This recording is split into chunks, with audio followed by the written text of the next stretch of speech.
समुद्र मंथन हुआ तो समुद्र मंथन में भगवान ने 3 अवतार धारण किए। समुद्र मंथन किस युग में हुआ था? मैया बताएंगी।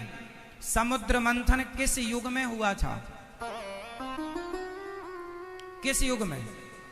हाँ, ये मैया बताएंगी, मेरी माँ। हाँ, किस युग में हुआ था मेरी माँ? किस युग में? सतयुग। आप बताओ किस युग में हुआ था? मैया आप नहीं थे उस युग में क्या? नहीं महाराज, हम वहां नहीं थे, इसलिए हमें नहीं आइडिया नहीं है। समुद्र मंथन हुआ था सतयुग में। किन किन लोगों ने मंथन किया था? देवताओं ने और दैत्यों ने। अच्छा, समुद्र मंथन जब हुआ तो मछानी किसकी बनाई गई? मंदराचल पर्वत। रस्सी किसकी बनाई गई? वासुकी नाग की रस्सी, मंदराचल पर्वत की मछानी। और देवताओं ने और दैत्यों ने मंथन किया तो सबसे पहले क्या निकला? सबसे पहले जोर से जहर। क्या मतलब निकला? जब भी आप कोई भी शुभ कार्य करते हैं तो पहले जहर निकलता है। कथा शुरू होने के पहले ही कथा में पांडाल में पानी भर गया। शुभ कार्य करो, पहले जहर, पहले विघ्न। लेकिन एक बात है कि यदि शुरू में विष निकला है तो अंत में अमृत भी निकला है। डटे रहो, यदि जहर निकला है तो अमृत भी निकलेगा। ये तुम्हारे लिए मैसेज है कि जीवन में आप कोई भी काम करो, फैक्ट्री डालो, बिजनेस करो, तो पहले थोड़ा सा निराशा हाथ लगती है। क्या हाथ लगती है? अरे अब तो लगता धंधा नहीं चलेगा, बिजनेस नहीं चलेगा, फैक्ट्री नहीं चलेगी। ये जहर निकल रहा है, निकलने दो, पॉजिटिव रहो। शुरू में ये उतार चढ़ाव आते हैं, कुछ लोग घबरा कर छोड़ देते हैं, आखिरी में अमृत निकलने वाला था और आपने तो छोड़ दिया। हमारे देश में अक्सर लोग यही करते हैं, कुछ लोग कि काम करेंगे, उनको लगेगा यार इस काम में तो आप भक्ति करने लग जाओ तो भी आपको भक्ति करने वाले लोग भी, भक्ति करने वालों को भी दुनिया के लोग ताने मारते हैं, बड़ी मीरा बन रही है। तो ये सब जहर निकल रहा है। आप कोई भी शुभ कार्य करो, पहले क्या निकलेगा? जहर।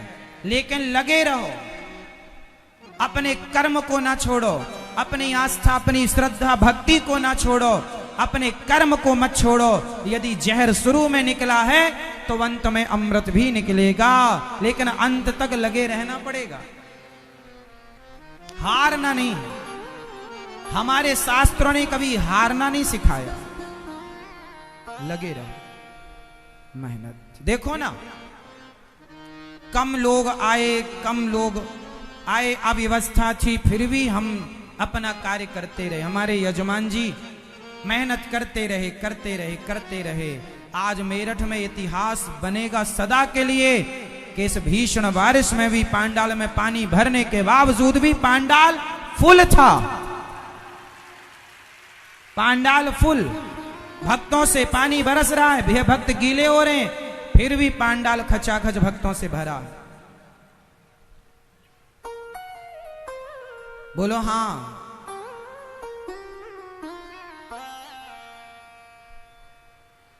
दो फीट 3 फीट पानी, आज तो कम पानी भरा, शुरू दिन तो और ज्यादा था।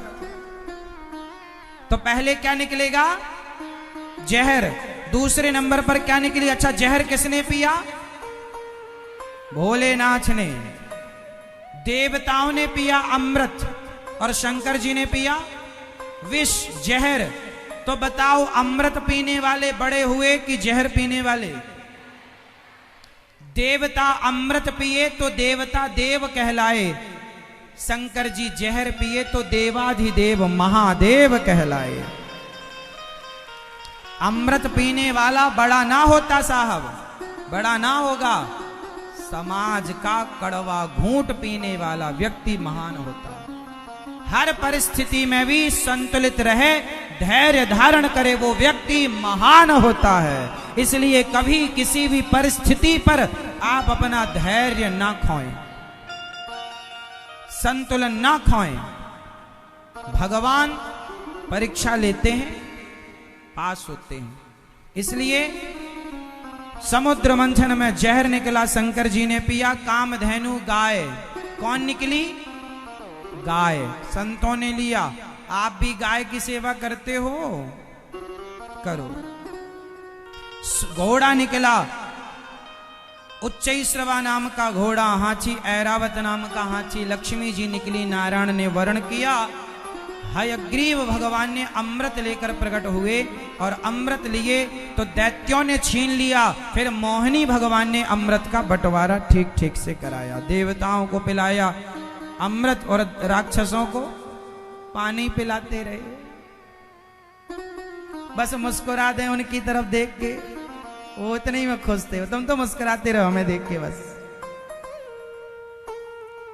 राक्षसों को भगवान ने अमृत नहीं पिलाया, क्यों? कारण था कि अच्छे लोग अमर हो जाएं, अच्छी बात है। बुरे लोग अमर हो जाएंगे तो ये सारी जिंदगी गलत काम करेंगे। इसलिए अच्छे आदमी के पास पैसा आएगा तो वो अच्छे काम में लगाएगा, बुरे आदमी के पास पैसा आएगा तो बुरे काम में लगाएगा। इसलिए भगवान से प्रार्थना करो कि भगवान सदा अच्छे लोगों को ही धन दें, ताकि वो सदा धन से धर्म करते रहें। जैसे कि हमारे भैया श्रीमान राजेश सिंघल जी, विपिन जी है ना, श्वेता ज्वेलर्स, मीरा ज्वेलर्स, भगवान से प्रार्थना कि इन्हें धन दें, क्योंकि इन्हें धन मिलेगा तो ये धन से देखो समाज की सेवा कथा के द्वारा कर रहे हैं, खूब सारी सेवाएं करते हैं ये। अच्छे लोगों के पास धन होगा तो उनका धन कहां खर्च होगा? धर्म में। और गलत आदमी के पास, मेरठ में पैसे वालों की कमी थोड़ी है क्या?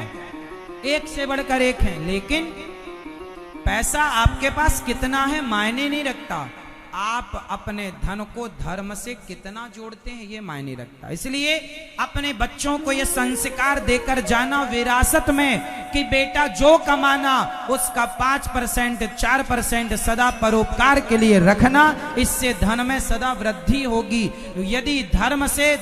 यदि धन से आप धर्म करना बंद कर देंगे तो आप देख लेना कि आप माइनस हो जाएंगे। धन तब बढ़ता है जब धर्म होता है।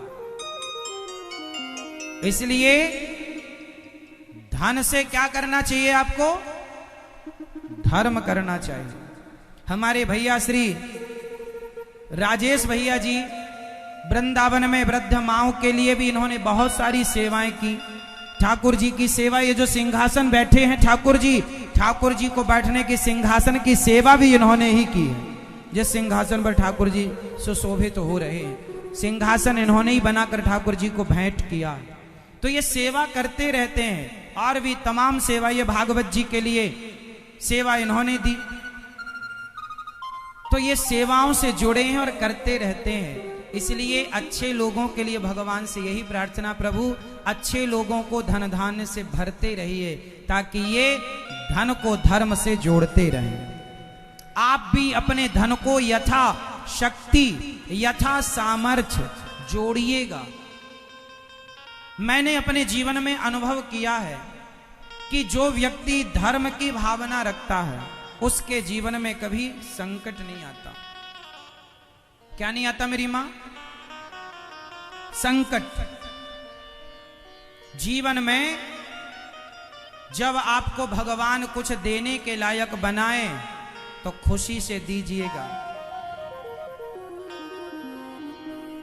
जब मैं छोटा था तो मुझे याद है कि मैं अपने गांव में ना, बचपन में गांव में घर घर जाके भिक्षा मांगा करता था।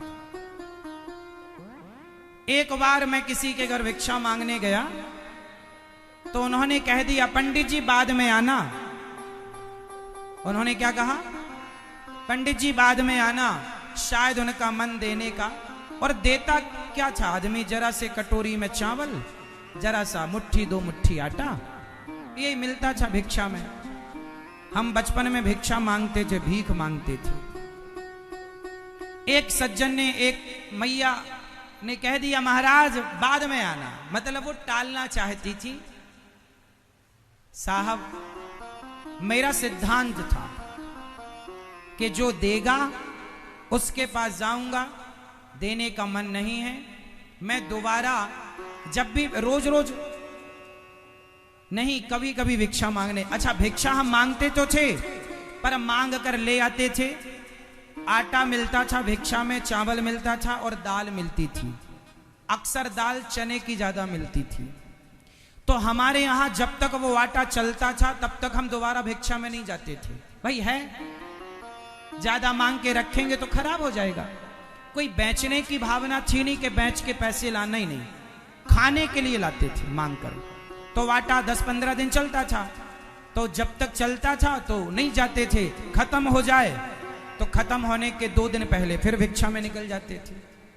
माँ बता दिया करती थी कि अब राशन खत्म हो रहा, जाओ भिक्षा ले आओ। तो भिक्षा लेने हम जाया करते थे। तो पिछली बार जिसने मना कर दिया कि महाराज बाद में आना, सच्ची बताएं हम दूसरी बार गए, तीसरी बार गए, हर 15 दिन में जाते थे, लेकिन उस घर में नहीं जाते थे। एक दिन वो घर की मालकिन हमें मिल गई। पंडित जी आप हमारे घर आते नहीं है भिक्षा लेने? क्या करें मैया, गुजारा हो जाता, सब मिल जाता है। उसके बाद में उनके घर कभी नहीं गया। एक दिन वो रोती रोती आई, बोले आप हमारे घर भिक्षा लेने नहीं आते। क्या करें मैया, आपके घर आप बिजी रहती हो, काम में आप व्यस्त रहती हो, क्या करें। बोले अब की बार आना। हमने कहा नहीं, अब हो जाता, ठाकुर जी देते हैं। तो फिर उन्होंने, उनका भाव अब बना, अब उन्हें लगा कि देना चाहिए या जो भी प्रेरणा, पर हम गए नहीं। इससे एक सीख ली है हमने, आप लोग लेंगे कि नहीं? यदि ईश्वर ने हमें देने लायक बनाया है तो जरूर देना, क्योंकि देने लायक विधाता ने बनाया है। देने की सामर्थ्य किसके अंदर, किसने दी है? ईश्वर ने। यदि उसने देने के लायक ना बनाया होता तो बताओ आप क्या देते? आप दे रहे हैं, इस अभिमान को हटा दीजिए। आपसे ईश्वर दिला रहे हैं, ये सही है। हम और आप कुछ नहीं है करने वाले, इसलिए ये अभिमान ना रखो। यदि आपके घर कोई भिक्षा मांगने आए तो समझ लेना कि इस रूप में भगवान आ रहे हैं। आपके घर की कोई भिक्षा ले रहा है तो ये आप पर बिहारी जी की कृपा है, वरना आज के जमाने में कौन किसके घर भिक्षा मांगने जाता है। लोग बचपन में अलग चावल दिया करते थे, मोटे चावल, टूटे चावल। अपना खाने का चावल अलग था, दान में देने का चावल अलग था। मैं बचपन में एक सपना लेकर चलता था। सपने तो मैंने भी बचपन में देखे हैं। मैंने कभी गाड़ी बंगले के सपने नहीं देखे कि मैं बड़ा होकर गाड़ी खरीदूंगा, बंगला लूंगा, ये कोई सपना नहीं। मैं बचपन में भिक्षा मांगने जाता था, तब मेरे मन में एक सपना था कि बड़ा होऊंगा तो एक अन्य क्षेत्र शुरू करूंगा, जहां पर कोई भी आए सबको भरपेट भोजन कराऊंगा। मुझे खिलाने का, भोजन कराने का बड़ा शौक था बचपन से। आप आश्चर्य मानेंगे, मैं स्वयं बनाकर खिलाता था। मैं आज भी, आज मतलब 2023 की आज की तारीख में भी मैं 500 और 1000 लोगों का भोजन कुछ ही घंटे में तैयार कर सकता हूं। आज भी मेरे अभ्यास है। 1 कुंटल मतलब 100 किलो आटा, 100 किलो आटा की रोटी मैं एक बैठक में बना लेता था। एक बार बैठता था तो 100 किलो आटे की रोटी बेल कर उठता था। रोटी, विद्यार्थी जीवन था ना, तो आश्रम में ड्यूटी लगती थी, सेवा, एक दिन सेवा करनी। तो भोजन, एक दिन भोजन वो विद्यार्थी बनाएगा, एक दिन भोजन ये विद्यार्थी बनाएगा। हेल्प में भी लोग रहते थे, लेकिन मेरी ड्यूटी जब आती थी तो जिनकी, जो वहां के हेल्प करने वाले थे वो छुट्टी पे चले जाते थे कि आज, मेरे स्कूल का नाम था अनिल, आज अनिल की ड्यूटी है तो आज कोई नहीं जाएगा, वो खुद करेगा। तो मेरी ड्यूटी जिस दिन आश्रम में भोजन बनाने की होती थी, मैं अपने हाथ से दाल, सब्जी, चावल और रोटी 4 चीजें बनाता था और 500 लोगों के लिए बनाता था। कभी 200 लोगों का, कभी 500 लोगों का, कभी 1000 लोगों का बनाता था। तो मैं कभी पीछे नहीं हटता था। सबको भोजन बनाओ, मैं भोजन बनाता था, सबको भोजन कराता था। भोजन कराने के बाद स्वयं भोजन करता था।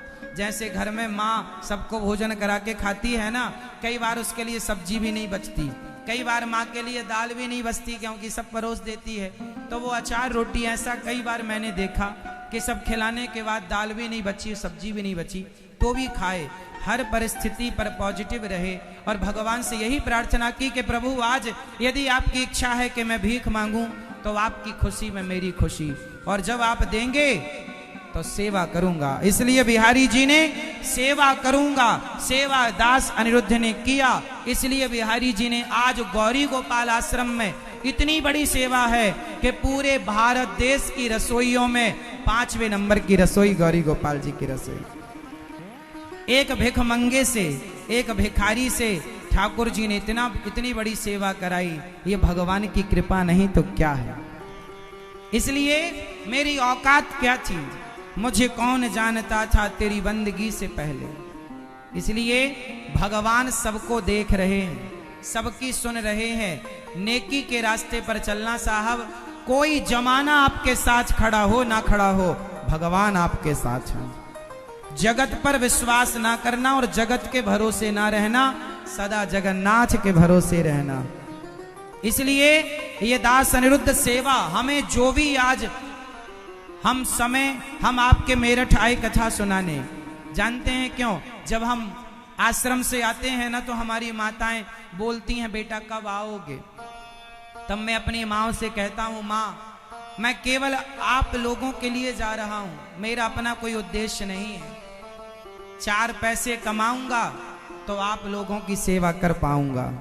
इसलिए जैसे आप 4 पैसा कमाने के लिए जाते हैं शहर, 4 पैसा कमाने नौकरी करते हैं, मैं तो नौकरी नहीं करता, बिजनेस नहीं, व्यापार नहीं, केवल भिक्षा के बल पर आज वृंदावन में सेवाएं चल रही हैं। इसलिए इस भिक्षुक को आप भिक्षा देने लायक समझें तो जरूर दें, क्योंकि हम ऐसे भिक्षुक हैं कि बार बार हम आते भी नहीं हैं। हम ऐसे भिक्षुक हैं कि बार बार आते नहीं और बार बार कहते नहीं आपकी मर्जी हो दो, मर्जी ना हो मत दो, खुश रहो, आशीर्वाद दो कि सेवा करता रहो। देने वाले तो भगवान हैं, कभी वो हमें निमित्त बनाकर सेवा करते हैं, कभी वो आपको निमित्त बनाकर के सेवा कराते हैं। करना कराना भगवान को है, वो हमें और आपको। इसलिए आपसे कहूंगा कि वृंदावन में एक दिन की अन्न सेवा अपने बच्चों के नाम से आप भी बंटवाइएगा, अन्य क्षेत्र संतों को आप भी दीजिएगा। गौरी गोपाल जी की रसोई चलती है, हजारों 30,000 लोग रोज प्रसाद पाते हैं। अच्छा, आप में से कितने लोगों ने वृंदावन में जो सेवा गौरी गोपाल आश्रम में चलती, कितने लोगों ने अपनी आंखों से देखा है? जो देखे हैं वो हाथ उठाएं। देखो मेरठ में भी इतने लोग देखने वाले हैं। पूरे भारत देश के मैं कोने कोने जाता हूं, कोई ना कोई वृंदावन की सेवा देखने वाला भक्त मुझे मिल ही जाता है। इसलिए जो लोग नहीं आए, मैं आप मेरठ वासियों से हाथ जोड़कर कहता हूं वृंदावन आना, पहले गौरी गोपाल आश्रम में चल रही सेवाओं को अपनी आंखों से देखना और देखने के बाद लगे तो सेवा में सहयोग करना कि हाँ यहां सेवा हो रही है। 30,000 लोग रोज प्रसाद पाते हैं निःशुल्क, 1 रुपए चार्ज नहीं है किसी का। भैया ने तो देखा है कई बार, अपने हाथ से बांटकर सेवा भी की है। तो आप भी सेवाएं करो, जुड़ो अच्छे कार्यों से। अच्छे कार्य हमारे संग चलेंगे, अच्छे कार्य हमारे साथ जाते हैं, है ना। वृंदावन में अन्नदान के अतिरिक्त वृद्ध माओं की सेवा हो रही है। वो माएं जिन माओं को बेटों ने घर से दुत्कार दिया, निकाल दिया, धक्के मार दिए, बेसहारा असहाय माँ कहाँ जाएं, उन माओं के लिए भगवान ने प्रेरणा दी कि बेटा अनिरुद्ध तुम हाथ बढ़ाओ। और इन माओं के लिए मैंने आप लोगों से भिक्षा मांगी, आप लोगों ने दी। आपके सहयोग से आज 265 माताएं गौरी गोपाल आश्रम में रह रही हैं। और माओं के रहने की, खाने की, दवाई की, कपड़ों की प्रॉपर व्यवस्था कभी आकर देखना। आपकी एक माँ है, हमारी 265 माताएं वर्तमान में हैं, और लाखों करोड़ों जो घर घर माएं सुन रही हैं वो अलग है, वो भी हैं।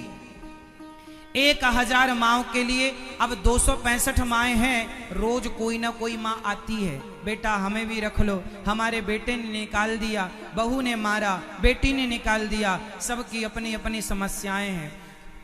उन माओं का दुख इतना होता है, हम बेटों को फोन लगाते हैं, जो माँ आती है ना ऐसे नहीं रख लेते डायरेक्ट, पहले उनके बेटों से बात करते हैं कि बेटा तुमने अपनी माँ को क्यों निकाला, पहले समझाते हैं कि बेटा माँ भगवान होती है, सेवा करो। कुछ बेटे तो समझदार होते हैं, गलती स्वीकार कर लेते, अच्छा महाराज जी गलती हो गई, हम माँ की सेवा समझाता हूं मैं उनको, तो ले जाते हैं, कुछ बेटे तो ले जाते हैं, पर कुछ कहते हैं नहीं हमारी माँ तो मर गई हमारे लिए, हमारी माँ का अब तो मुंह ना दिखाना अपना। जब ऐसी उल्टी सीधी बातें बेटे करते हैं कि माँ का मुंह नहीं देखूंगा, वापस मत आना, तब फिर उन माओ को मजबूरन, जब बच्चे नहीं रखते, सेवा नहीं करते, तब दास अनिरुद्ध श्रद्धा से उन माओ के रखकर माओ की सेवा करता। क्या करें, अब कहाँ जाए, उन्हें निकालें तो वो जाएंगी कहाँ, ठुकराई सताई तो आई है। इसलिए आप अपने घर में बड़े से कमरे में रहते हैं, बड़े से बंगले में रहते हैं, एक छोटा सा कमरा बनवाकर उन वृद्ध माओं के लिए भी आप जरूर देना, यदि देने के लायक ईश्वर ने बनाया है तो। नहीं बनाया तो भगवान से प्रार्थना करो कि विधाता हमें से लायक बनाओ कि हम भी किसी बेसहारा माँ का सहारा बन सकें, तो ईश्वर आपको लायक बनाएंगे। तो आप लोग यदि लायक हैं तो सेवा करना, लायक नहीं है तो भगवान से प्रार्थना करना। आप भी एक कमरे का सहयोग मेरठवासी कर सकते हैं, कमरे का नहीं तो कमरे की छत डलवाओ, एक